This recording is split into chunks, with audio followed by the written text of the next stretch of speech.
ஒரு முன்னாள் அமைச்சரை இப்போ பேசும்போது சொன்னீங்க, அவரை தோற்கடிச்சேன், வெளியூருக்காரன் அப்படின்லாம் பிரச்சாரம் எதிர்கணி பண்ணாங்க அப்படின்லாம்.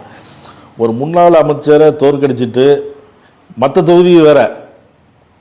ஆனால் இப்போ உங்களை வந்து தலைவர் பார்த்துருப்பார்ல, 10 வருஷம் இருந்தவரை தோற்கடிச்சிட்டீங்களே அப்படின்னு சொல்லி என்ன சொன்னார்? இப்போ தலைவர் வந்து நான் இந்த பார்க்க உடனே தலைவரை நான் வெற்றி பெற்ற பிறகு நான் தலைவரை போய் சந்தித்தேன். நேரடியாக வீட்டில் தான் சந்தித்தோம்.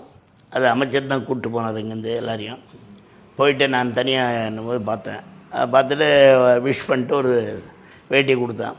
ஸோ தேவராஜ், நீ சரியான ஒரு ஆலமரத்தை வீழ்த்திட்ட. நான் வந்து என்ன ஒன்று நினச்சேன், எனக்கு நீ ஒரு பெரிய அச்சீவ்மெண்ட் பண்ணினார். அது பக்கத்திலே உதயா இருந்தார். எனக்கு பிரச்சாரம் பண்ணார்.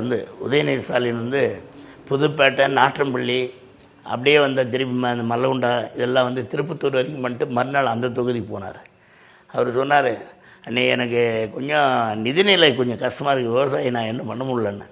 அதெல்லாம் பண்ண என்ன கிடையாது, என்னை பார்த்து அந்த கூட்டம் பார்த்தேன், நீ ஜெயிக்கிற அதில் என்ன பிரச்சனை இல்லைன்னு சொல்லிட்டு போட்டார் உதயநிதி.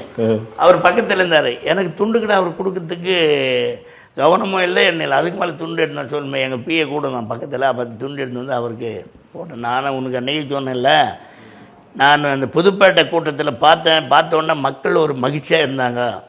அதனால் நீ வெற்றி பெறது உறுதி. நான் எல்லா தொகுதியிலும் கூட்டத்தை நடத்திட்டு வந்துக்கிறேன், போய் பார்த்துக்கிறேன், அது வேறு இது வேறுன்னாரு. உங்கள் மகிழ்ச்சி நான் வெற்றி பெற்றால் உங்களோட காலில் சமர்ப்பிங்கன்னான்ட்டேன்.